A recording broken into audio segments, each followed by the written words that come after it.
Welcome to the Parenting Roundabout podcast. I'm Terry Morrow. And I'm Catherine Haleko. Every Thursday, we're bringing you a library find, a pick from our archives, and a parenting or pop culture tidbit or two. Let's start with Catherine's library find of the week.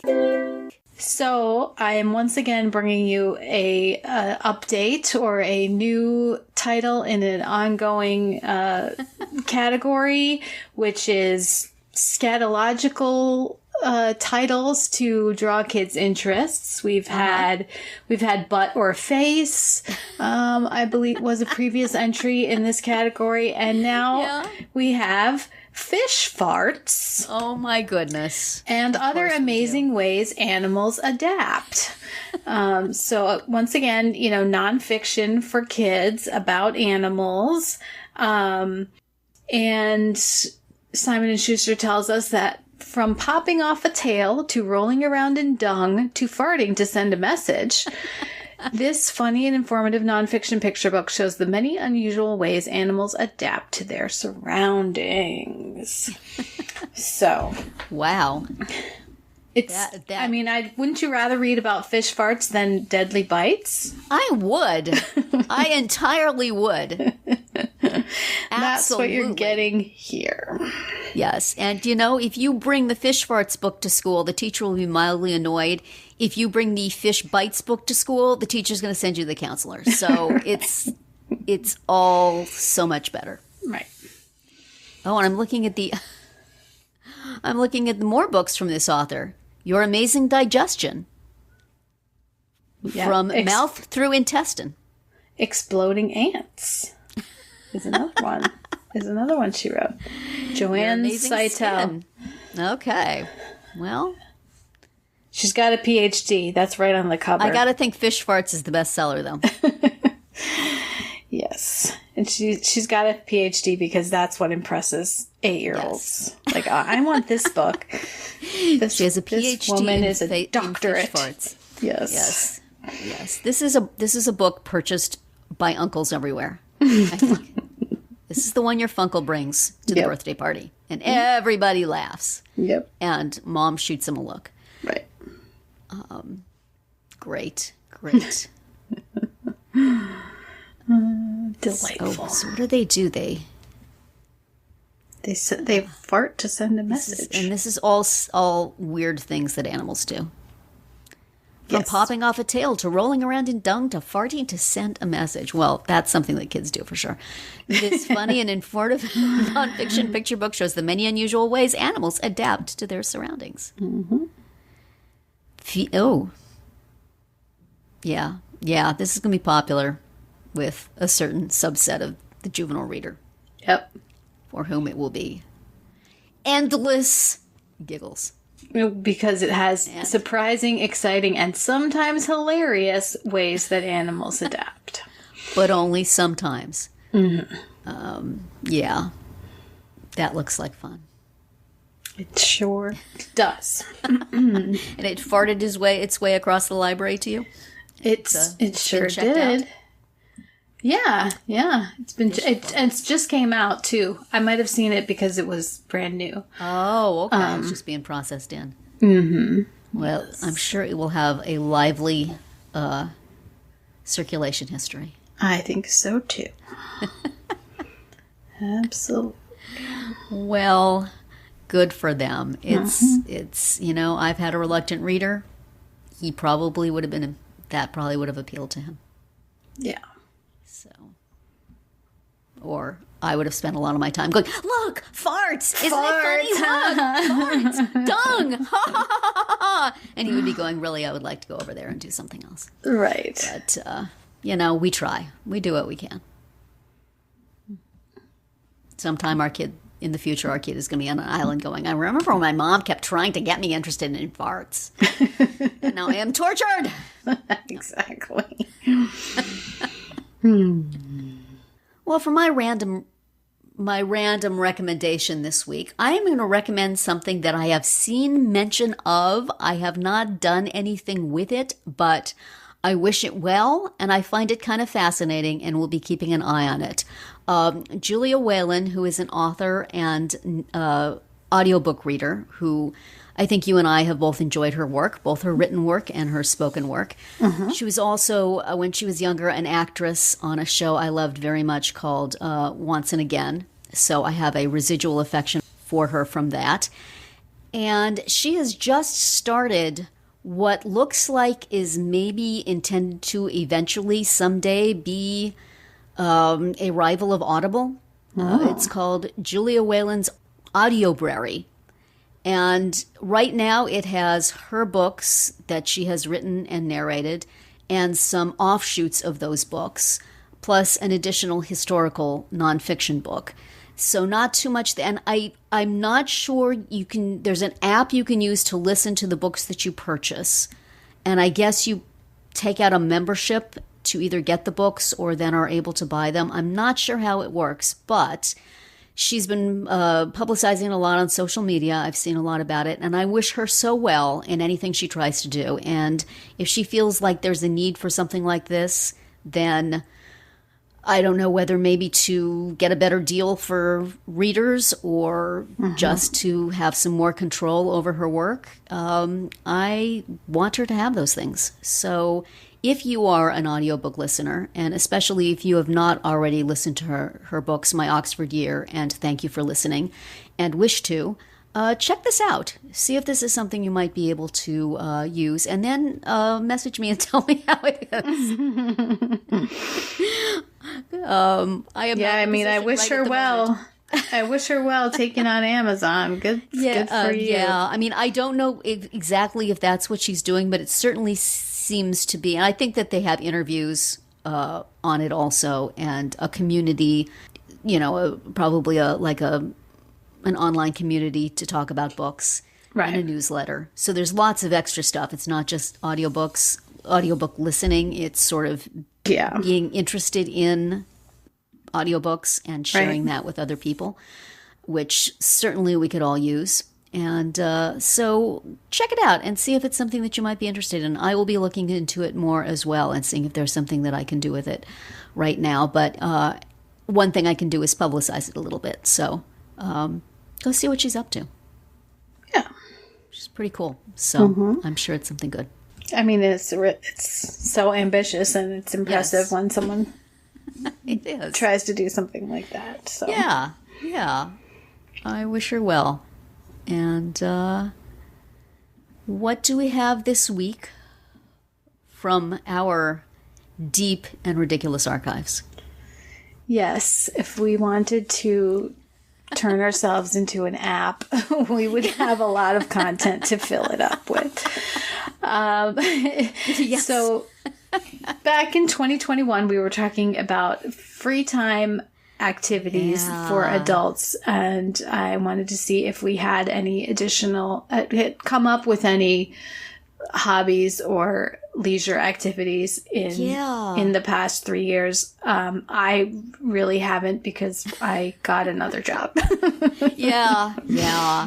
I think we were remembering back then. I remember the social life my parents had, and I don't have anything like that. Right. And they belonged to a square dancing club. They had another square dancing club from the past that they had belonged to, and they still got together with the people from it from time to time. They had bridge groups that they would participate in together or individually. And they had this whole adult life. Right. Which the children sort of looked on. And my mom had tea parties for her church at the house. Do you do anything? You have a book club that you go to. Book club. You. Mm-hmm. But it's like there was this whole structure that I feel like does not exist anymore. Right. Or if it does, they don't want me, or I don't want it. I'm really quite happy sitting in my house falling asleep on the couch or doing work until late at night. So. Well, you do go to church, and I do go to church. Go to Rosary Society, and I go to Rosary Society. I've started bringing my daughter with me, one so she can drive me there, but also just because she's interested in going out and doing things too. She's a young adult who doesn't really have anything to do. So, and she's like probably the next to youngest person there, if not the youngest. And so all the ladies are thrilled to have her. Right. So they've been very sweet to her. And see, that's once a month. You get out. Yeah, book club is only once a month, so. Yeah. And I don't know. I mean, I kind of forced my husband and son to join the Knights of Columbus, so they go out now once a month. Well, they meet twice a month. We have desserts at the Rosary Society. They have like actual real food at the Knights of Columbus. So usually they eat dinner first and then they have another dinner while they're there. But, which is, what interests my son, I think, most about it. It's like we sit through a boring meeting and then we get to eat stuff. If that's what it takes, great. Gets him out of the house. Right. And, my kids have all their little sports things, different practices over the course of the Special Olympics practices, and they have an actual social life. They go to a social group every Friday, and Rick and I go along with that. So that's sort of our social. We talk to the parents while the kids are doing stuff. So that's a little bit of a social life. That's a little bit of a free time activity, is going and watching my kids do things. Right. But it's not like my parents used to have. I mean, they would watch me doing things, but I would also stay home with the babysitter while they went and did stuff. Yes. So where did that go? Yeah, I know. Does anybody have that? I mean, I think part of what we were talking about with this the first time around was the way that it's been for parents in recent times, that your whole social world is your kids' activities. Mm-hmm. And when that goes away, then what happens? Yes. So that's true. I'm still a part of my kids' social activities, which is not normal, I guess, but is the way it is for their particular group of young adults with disabilities. So they could. I mean, my daughter drives, so they could just go by themselves to these things, but everybody's parents bring them. So we might as well bring them, and we might as well go and interact with the parents and have some sort of life, Exactly. But if it wasn't for that, I mean, I guess we would still go to the church stuff, but I would like to square dance. Does anybody square dance anymore? I saw like a tweet or a meme or something like, why is it that we were all taught how to square dance in like 4th grade? Well, when have we used that since then? I'll tell you, that was my time to shine. Was the folk dance and the square dance units in high school gym. Yep. Those were my A quarters, and then we would go back to something that I was miserable at, and I would go back to a D. But boy, I lived for those quarters. It's really not fair to grade you on it's really not your skill at basketball or whatever it is really you're not, doing. and yet they totally do. That's not fair. They need to just story of my life. Showing up. Yeah, I was threatened with failure a couple times. Goodness. Permanent record and all that. Oh boy. Only time I've ever gone across ladder bars is when the teacher told me I was going to fail middle school gym unless I went across them. And so then I did. And she felt like, see, I knew you could do it. And I was like, so that thing about adrenaline making you able to do things you can't do, I get it now. I see that. I could have picked up a car. I see how that happens. I am not failing. Never been able to do it again. Never was able to do it before. Did it exactly one time and got my D. Right. So, anyway, but square dancing. Square dancing was fun. My mom had special dresses with petticoats and stuff. I'd go square dancing. We got to bring square dancing back. Yeah, one of my brothers does folk dancing. Okay. So he has like groups that he dances with and performs at community events. So So that's cool. Fun. Mm-hmm. Yeah, my parents, I think their group was called the Pyar Squares. I don't know if they did competitions, but they got together at least once a week and had their matching dresses. Right. Golly, and you looked at that and you would say, so that's what being a grown-up is like. Right. And then I'm going to have these fun dresses. Yes. Oh, man. I did play bridge a little. I square dance. There was a teen square dance group that I was in for a little bit. I was affiliated with my parents' group. Mm-hmm. And then I did play bridge a little bit, and it's like not for me. But they were trying to get the next generation going. They were. They set me up with one of their, I remember a very awkward bridge night with the son of one of my parents' friends that I think was supposed to be the start of something big, and did not. You were not interested. I was actually, I was not disinterested, but I think he was not interested. So, whatever. But do people do that anymore? Do they try to awkwardly set up friends using social gatherings? I think so, yeah. Yeah. I mean, it's more... Did they invite one of my kids over and do that? It's more the apps, I guess. But... That's right. Yeah, see, we're all just sitting in front of computers now. Right. There are no active. My fun activity is scrolling Twitter and Substack and getting mad. So. Well, one of my fun activities for today was supposed to be a concert, an outdoor lunchtime concert that our city puts on in the summer. But it just started pouring. Maybe you can hear it. So I guess maybe that's not happening. Aw. Yeah, I did do community band for a while. That got me out of the house. Mm-hmm. But then I stopped. And now when I think about going in, it's like, I have all this stuff I have to do. I don't know what it is. Theoretically. Also, would it be hard for you to read the would it be hard for you to read the music without magnification? And I was barely functional on the flute before, and now I haven't played it again for another X number of years. I don't think they're missing me. I think the flute section probably sounds a wee bit better in my absence. So I should not. And I mean, really, that was I was in that band because I got in it so my daughter would go in it. Right. And so it was still piggybacking off my kid. It wasn't like an independent, hey, I would like to play a flute. Right. Why don't I go join the community band? Right. I'm pathetic. I do a podcast. That's my fun activity. That's right. That is our hobby. And listening to it is fun for you guys, right? Right?